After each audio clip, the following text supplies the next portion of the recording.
Grabando. ¿Qué tal? Ahora sí empezamos nuestro live. Como saben, el título de esta sesión es El valor de la adaptación de las herramientas de sostenibilidad. Nos acompaña Jerusalén Hernández, especialista en el tema. Así que vamos con la primera pregunta y no se olviden que nos pueden ir escribiendo para poder sacar cualquier cuestión que esté ahí pendiente dentro de nuestro cuestionario. La primera pregunta es, Jerusalén, es, para iniciar un plan de sostenibilidad, ¿qué debemos identificar primero? Pues un plan de sostenibilidad no es muy diferente en su forma de hacer que cualquier tipo de plan estratégico. Lo primero que definimos es cuál es la meta a la que queremos llegar, el posicionamiento sostenible que la compañía debería tener. A continuación, medimos cuál es el estado actual de nuestra sostenibilidad o de nuestra gestión responsable. Identificaremos cuál es el gap, la diferencia que hay entre dónde quiero llegar y dónde estoy, y definiremos cuál es el camino que tenemos que seguir. Pero ese primer punto, respecto a tu pregunta, que es definir cuál es la meta a la que quiero llegar, la haremos identificando tres perspectivas distintas. Por un lado, la aspiración de la compañía, cuál es esa estrategia corporativa, dónde quiero estar en el futuro, cómo quiero ser reconocido. Además, tenemos otra perspectiva adicional, que es la de las tendencias, los desafíos, la regulación que viene, cuál es el contexto de futuro al que nos vamos a enfrentar. Y por último, también las expectativas de los grupos de interés, una de las informaciones que serán clave y determinantes para poder definir este terreno de juego. A continuación ya será cuando definamos las acciones concretas que tengamos que abordar. Y has dicho un tema súper interesante que es finalmente los grupos de interés. Entonces sabemos que estos grupos tienen distintos intereses, percepciones, tienen muchas expectativas que hay que tener en cuenta. Entonces, ¿cómo es este primer paso para conocer a estos grupos? Pues es una pregunta muy interesante, porque es verdad que hoy en día nos estamos encontrando con diferentes grupos de interés, todos ellos además muy informados, tienen en este entorno de empresas transparentes, tienen grandes expectativas sobre las compañías, pero son expectativas diferentes. Y por un lado nos encontramos grupos de interés como por ejemplo los consumidores. Y los consumidores están esperando un comportamiento nuevo en las empresas, porque los consumidores hoy en día lo que buscan cuando consumen un producto o un servicio es encontrarse con la mejor versión de sí mismos. Si una compañía es capaz de darles un propósito, serán capaces de conquistar a esos consumidores. Pero por otro lado nos encontramos a los inversores. Los inversores hoy en día, igual que siempre, fijan sobre todo su mirada en el riesgo. Lo que pasa es que las perspectivas de los riesgos han cambiado en los últimos años. Y hoy un riesgo ya no está solamente en el desempeño financiero. Hoy el riesgo está sobre todo en los intangibles, en esos riesgos extrafinancieros o prefinancieros, como los queramos llamar, que nos permiten conocer si una compañía tiene controlado lo financiero, pero también sus impactos ambientales, sus impactos sociales y, sobre todo, el gobierno corporativo y la ética. Esto es lo que más les preocupa a los inversores hoy en día. Y en esta diversidad, finalmente, de stakeholders, ¿cómo los logro alinear? ¿Cómo digo, mira, si tu perspectiva probablemente sea distinta a la mía, ¿cómo al final trabajamos en conjunto para poder lograr este gran objetivo? Probablemente ese es el gran desafío o la gran oportunidad también que tienen las compañías, el saber entender todas esas expectativas de los diferentes grupos de interés y poder responder a ellas de forma diferente. Hablamos de compañías que son poliédricas, ¿no? Donde todas las áreas tienen que trabajar juntas, todas las relaciones con esos grupos de interés tienen que trabajar al servicio de la sostenibilidad de la compañía y las entidades obviamente tienen que escuchar, dialogar y después decidir y definir cuáles son sus prioridades a la hora de responder. No van a poder responder a todo. Nunca tenemos recursos para todo. Las entidades son gestores de la escasez, pasa siempre. Pero sí que tienen que decidir muy bien y de forma estratégica dónde están las principales claves, que son aquellos aspectos que definen la generación de confianza en la organización y aquellos aspectos que pueden ser críticos en la destrucción de confianza de la organización. Saber definir esto será la clave para poder responder bien. Justo hablábamos de esto un poco ayer, ¿no? ¿Cómo levanto esta información en los distintos públicos de interés en distintos lugares? Tienes proyectos en Colombia, proyectos en España, proyectos ahora en Perú. Entonces, has dado cuenta que los públicos son totalmente distintos. Entonces, ¿cómo hago para levantar información de todos los públicos distintos que tienen tantas expectativas tan diferentes? Es parte de lo más bonito de nuestra profesión, ahí te lo reconozco, ¿no? El poder tener interacción con personas tan diversas. Igual estás un día hablando con los consejos de administración o con presidentes de compañías o con altos directivos, y de pronto te encuentras, como nos estamos encontrando en estos días también, con comunidades locales en territorios como zonas con elevados niveles de pobreza o zonas con expectativas muy distintas por su territorialidad. Y es cierto que ahí la compañía normalmente no va sola, ¿no? La compañía va con aquellos que son capaces de ayudarle a entender y a relacionarse con estas comunidades o a relacionarse con estos stakeholders que son tan diferentes. Esto es muy diferencial. Tú tienes que tener una interlocución al nivel de un inversor, al nivel de un directivo, al nivel de un gremio, al nivel de tus profesionales, pero también al mismo nivel de la comunidad. Y en la comunidad tú llegas de una forma diferente. Probablemente con el propio gobierno a veces, si el gobierno está bien visto y tiene buena reputación. También llegas con las instituciones supranacionales o llegas con personas que te ayudan a facilitar esa conversación. Sobre todo con mucho respeto, es algo que cuando nosotros hablamos con comunidades siempre nos dicen, la valoración positiva depende del respeto con el que te hayas acercado, la veracidad con la que hayas desenvuelto tus compromisos y también al mismo tiempo de la honestidad en el compartir con ellos sus necesidades, ¿no? Son posiciones muy distintas las que puedes asumir. Y justamente una de las preguntas que se habían hecho justamente es, ¿cómo hago que todo es, si realmente los directores lo escuchan? A veces, como dices, levanté toda la información, se contrató a alguien para levantar todas las informaciones, los directorios los están escuchando, los consejos de administración, como tú los llamas, sí. O sea, los escuchan, nos escuchan, y qué impacto tiene al final el involucramiento de ellos dentro del proceso, ¿no? Esta es otra excelente pregunta porque no siempre llega la información de las expectativas y las percepciones de los grupos de interés a los directorios, a los consejos de administración y a los miembros de esos directorios. Esto hace que finalmente las expectativas y las percepciones de los grupos de interés se quedan en los planes de comunicación o en los planes de relación y no calan en la información que estos directivos tienen para tomar sus decisiones. Y esto tiene que cambiar, porque hoy en día estamos totalmente expuestos a lo que los grupos de interés esperan de nosotros, a cómo nos perciben. Luego, si los directivos, la alta dirección y el consejo de administración, que son los que toman las decisiones, que son los que establecen dónde se asignan los recursos, no tienen esta información de tantísimo valor, estamos perdiendo gran parte de nuestro valor por el camino. Pero es importante que ellos, los miembros de los directorios, también pidan esta información a los ejecutivos y que les hagan llegar allí, a esas sesiones monográficas en ocasiones, para que les cuenten qué piensan los empleados, los clientes, la sociedad o las comunidades fundamentalmente, incluidos los inversores también. Si las áreas no tienen suficiente influencia para llegar a los directorios, los miembros del directorio deberían solicitar motu propio esta información. Perfecto, como saben, estamos hablando de todo lo que es el valor de la adaptación de las herramientas de sostenibilidad. Si tienen alguna pregunta, nos pueden dejar y nosotros encantados se las transmitiremos a Jerusalén. Pasamos a una siguiente pregunta, es ¿cómo lograr responder las controversias a las que se le presentan a las empresas? Pues además hoy en día nos encontramos controversias todos los días en los medios de comunicación, en las redes sociales, en las conversaciones con todo tipo de personas de perfiles diferentes. Es clave cómo las empresas son capaces de responder estas controversias, porque de eso va a depender la tolerancia o no de los grupos de interés, la segunda oportunidad que los grupos de interés les puedan dar. Y ahí yo me remitiría a lo que los propios inversores, que son los nuevos activistas, están preguntando a las compañías cuando hacen su análisis de controversias. Y si nos vamos, por ejemplo, a un Dow Jones Sustainability Index, el cuestionario de Dow Jones tiene en consideración también cuáles pueden ser esas controversias que resten puntos a una compañía. Y cuando esto sucede, le plantean lo siguiente a la empresa y le dicen, he encontrado esta controversia, cuéntame primero qué pasó, segundo, cómo respondiste a tus clientes, tercero, cómo hiciste pública esa respuesta a los clientes, cuarto, qué medidas tomaste para que no vuelva a suceder y quinto, cómo estás haciendo la monitorización y el aprendizaje de estas medidas y cómo has trasladado estos aprendizajes a los grupos de interés. La transparencia va a ser la clave. En ocasiones también será importante pedir perdón si amerita y, por otro lado, siempre tomar medidas para que las cosas no pasen y hacer la accountability de cómo estoy aplicando esas medidas.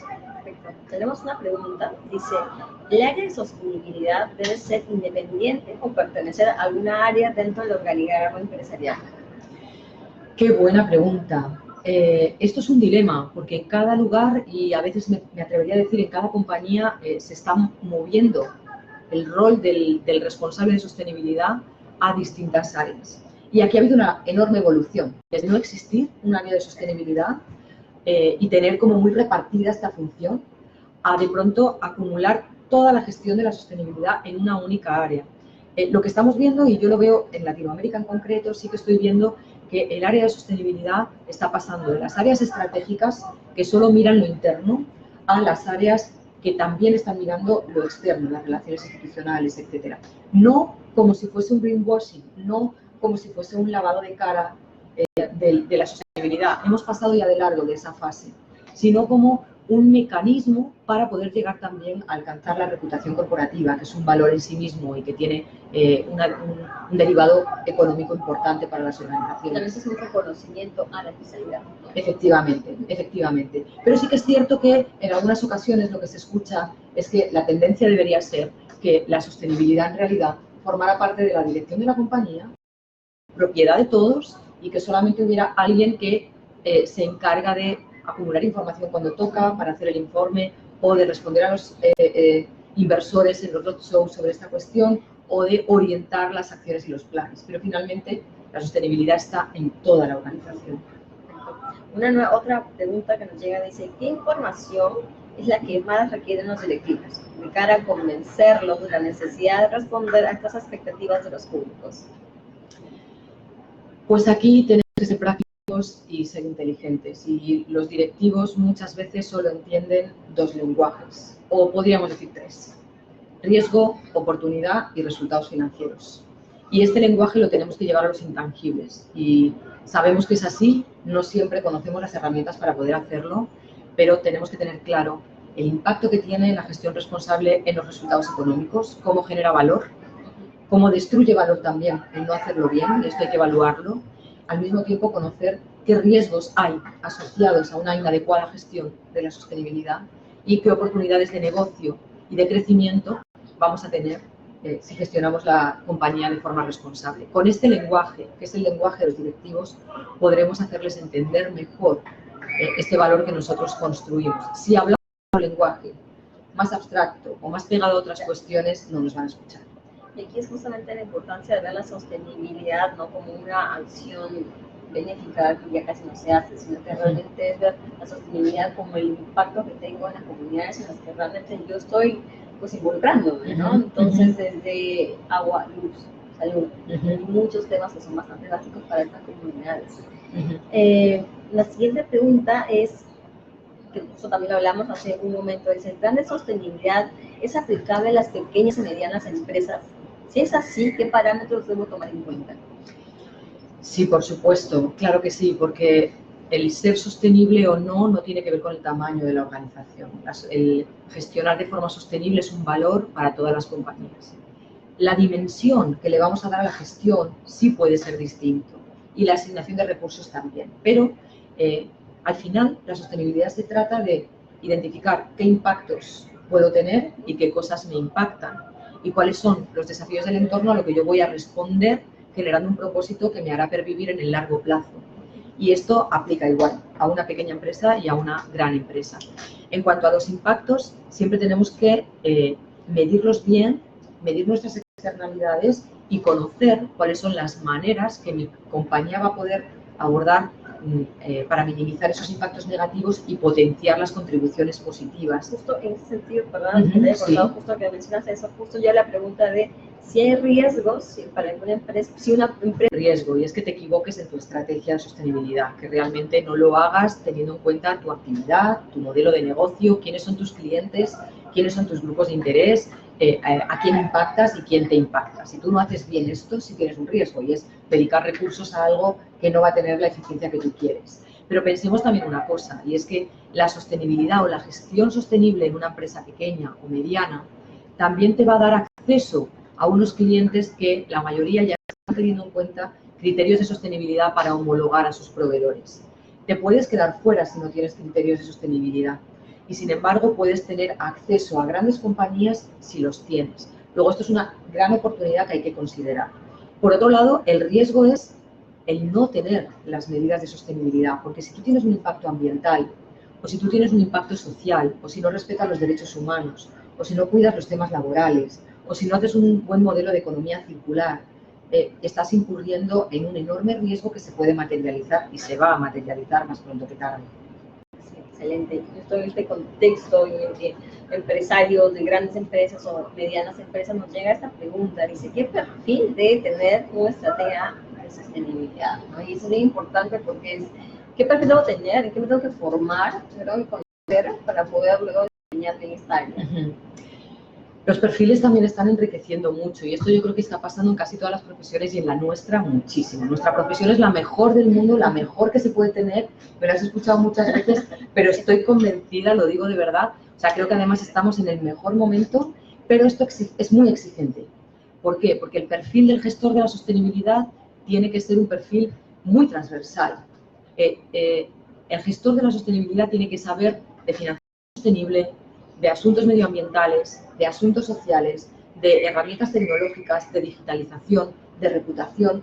Tiene que saber relacionarse con los stakeholders, poder entender sus expectativas, saber generar herramientas, saber hacer un buen reporte, relacionarse con los inversores. Es decir, es un perfil Súper rico, ¿no? súper rico, muchas veces enriquece muchísimo, pero es exigente porque tienes que conocer, tienes que estudiar mucho y tienes que saber que aparte de tu tiempo libre también va a ser para poder cultivar tu propia profesión. Esto es apasionante, pero al mismo tiempo es delicado. Entonces, si quieres ser un buen profesional, necesitas un perfil muy diverso. Ahora, si lo tienes, serás un enorme valor para tu organización. La formación permanente, el estar todo el tiempo actualizándote de las nuevas tendencias, el buscar quiénes son esas universidades, esas escuelas que te están apoyando, que te van a dar la mejor formación para ti, el poder sacar el tiempo para poder estar ahí en esos programas, va a ser capital para esto. Y hemos hablado mucho de stakeholders, de los clientes, del directorio, pero hay que hablar también del stakeholder interno. Sí. Entonces, ¿cómo involucro a mi público interno en estas estrategias de sostenibilidad? Porque a veces me entero lo que está haciendo la empresa porque lo vi, lo publicaron, porque tuvo un impacto, pero luego el público interno a veces no lo sabe, ¿no? Entonces, ¿cuál es el valor que tenemos que darle al público interno en estas estrategias? Los empleados cada vez son más importantes y bueno, los últimos estudios y rankings de confianza así lo demuestran, ¿no? Cuando tú tienes una población interna vinculada contigo, que confía en ti, que sabe el propósito de la compañía, que lo conoce, ellos son capaces de generar una lealtad que además trasladan a todos los grupos de interés. Pensemos que compañías grandes que tienen muchos empleados tienen un ejército de portavoces que a veces no activan, ¿no? O tienes una hinchada que a veces no activas. Es muy relevante que los grupos de interés reconozcan esos comportamientos de la organización que están respondiendo a las expectativas de los grupos de interés, porque ellos mismos pueden ser cuestionados por estas materias. El empleado hoy en día necesita dos cosas. Una, sentirse orgulloso de la empresa en la que trabaja y que eso no dañe su propia reputación. Al empleado hoy le preocupa qué va a pasar cuando yo vaya a algún lugar y alguien me cuestione porque trabajo en una empresa poco ética, por ejemplo. Y dos, sentir que está en una empresa que le desarrolla, donde puede crecer, donde esa perspectiva profesional se puede cumplir, ¿no? En esa primera parte del propósito es donde toda la información que la compañía le pueda dar sobre la responsabilidad que tiene con los grupos de interés, sobre la forma sostenible en la que tiene de gestionar el negocio, vamos a conseguir vincular a los profesionales. Y necesitamos además que ellos trasladen esto fuera, ¿no? En todas sus relaciones. Ya para ir cerrando, hay una pregunta que me parece muy interesante y desde tu experiencia y los casos internacionales que existen, más de cosas puntuales, ¿cuáles crees desde tu punto de vista que son las empresas que son el ejemplo de sostenibilidad? Las empresas que dices, oye, estos son los líderes, están marcando una tendencia, revísalo, mira lo que están haciendo porque tal vez te va a ayudar a ti, ¿no? Yo remitiría al índice de Dow Jones, por ejemplo, ¿no? Este es un índice súper exigente. Cada año casi 3.000 empresas son elegibles para formar parte de este índice y las empresas rellenan unos cuestionarios enormes en torno a 166 indicadores aproximadamente. Son 200 páginas de cuestionario cuando queda relleno y el índice elige al 10% de esas empresas elegibles porque son las más sostenibles del mundo dependiendo de cada sector.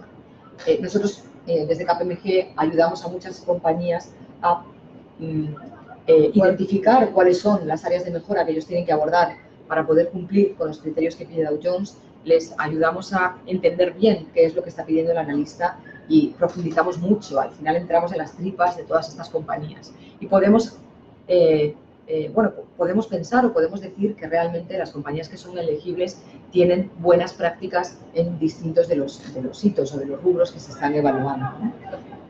Una de las preguntas que siempre nos hacen las personas que son alumnos actualmente en nuestros programas es ¿cómo lo tangibilizo? ¿Cómo genero el indicador? Y a veces es como si bien hay un formato, hay un camino que seguir, pero es cómo establezco el indicador de acuerdo a los objetivos. ¿Cuáles dirías que es, si bien se adapta a cada empresa y a cada caso, cuáles serían para ti los factores fundamentales, el indicador que no puedes dejar fuera y cómo los establece? Volvería entonces a lo que comentaba antes de la perspectiva del riesgo y la perspectiva de la oportunidad. Si nosotros somos capaces de identificar qué tipo de externalidades tenemos, cuáles son nuestros impactos, vamos a poder identificar bien cuál es nuestro riesgo. Pero nuestro riesgo hay que medirlo y hay que medir el impacto económico de esos riesgos no financieros. Para eso hay metodologías, no son fáciles, no son sencillas. Pues exige una modelización particular, son tipos de riesgos nuevos, que como cuando se han creado categorías de riesgo, tienen un periodo de años de prueba-error. Pero la identificación de los riesgos y el impacto económico de esos riesgos de cambio climático, por ejemplo. En Europa, todas las empresas ya están empezando a divulgar, según la TCFD, la Task Force on Climate-Related Financial Disclosures, están siguiendo esa guía para poder identificar cuál es el impacto económico asociado al cambio climático, ¿no? A los efectos del cambio climático. Esto es una novedad. Pero aquí están considerando finalmente las ODS, ¿no? También, los ODS tienen, son 17 objetivos, 169 metas, más de 250 indicadores.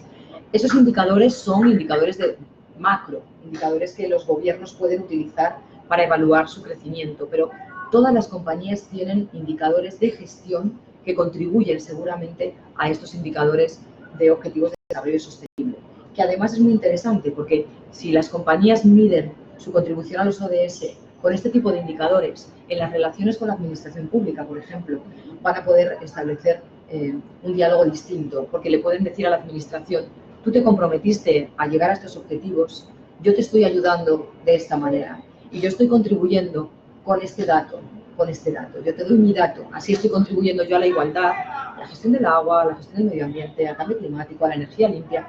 Con este dato estoy contribuyendo a que tú, señor del Estado, estés cumpliendo tus objetivos. Y aquí hablando del Estado, y bien interesante, también lo hablábamos ayer, el tema es las obras por impuestos, o las asociaciones público con las empresas privadas, ¿no? Entonces hay sesgos siempre, ¿no? De sí, cómo vamos a esta negociación y todo lo demás, pero es muy importante esta asociación entre la empresa privada y al final el gobierno. ¿Cuál es tu perspectiva sobre este punto? Yo creo que las alianzas en general son necesarias en el mundo que vivimos tan cambiante y tan ágil, que necesita agilidad en realidad. No podemos hacerlo de otra manera. El Estado no puede abordar ciertas cosas y además sería absurdo, porque para eso hay empresas que lo hacen muy bien, de forma muy eficiente, con unos recursos muy bien dirigidos y muy bien destinados. Cualquier acuerdo público-privado o privado-privado siempre va a ser beneficioso, porque siempre va a lograr una eficiencia mayor en el resultado, siempre va a ser un desempeño mejor en cualquiera de los objetivos que estas alianzas se propongan. Las alianzas público-privadas se dan tanto en el desarrollo de proyectos con un impacto concreto, como incluso en el logro de la financiación. El Estado muchas veces no puede financiar solo los desarrollos que sus países necesitan. Sin embargo, si hay ese tipo de alianzas donde el inversor privado y la empresa privada también contribuye con su propia inversión, con su propio riesgo, el proyecto va a salir mejor, va a salir más rápido, va a salir mejor gestionado, con menor riesgo de todo tipo, también del comportamiento de gobierno corporativo, etcétera, y eso va a impactar a las comunidades, a las sociedades, al bienestar y al desarrollo económico de las poblaciones. Finalmente es un grupo de ambas partes. Claro, sí. Bien, una reflexión final que nos quieran dejar para cerrar este bloque de sostenibilidad. ¿Qué no sé qué nos dirías? ¿Qué le diríamos a los alumnos que están justamente involucrados con el sector? Yo lo que diría es que el mundo que viene es sostenible, esto ya no tiene lugar a dudas. Esto significa que tenemos que mirar el futuro con suficiente criterio para saber cuáles son esas dinámicas de sostenibilidad que van a ser clave para la gestión de cada uno de los negocios. Cada sector va a tener sus propios desafíos, cada sector va a tener sus propias oportunidades. Hay que ser inteligente, hay que gestionar adecuadamente las relaciones con los grupos de interés, porque dependemos de ellos, pero también hay que ser muy estratégico. Tenemos que gestionar la sostenibilidad de manera estratégica. Ya no nos basta con gestionar de forma intuitiva.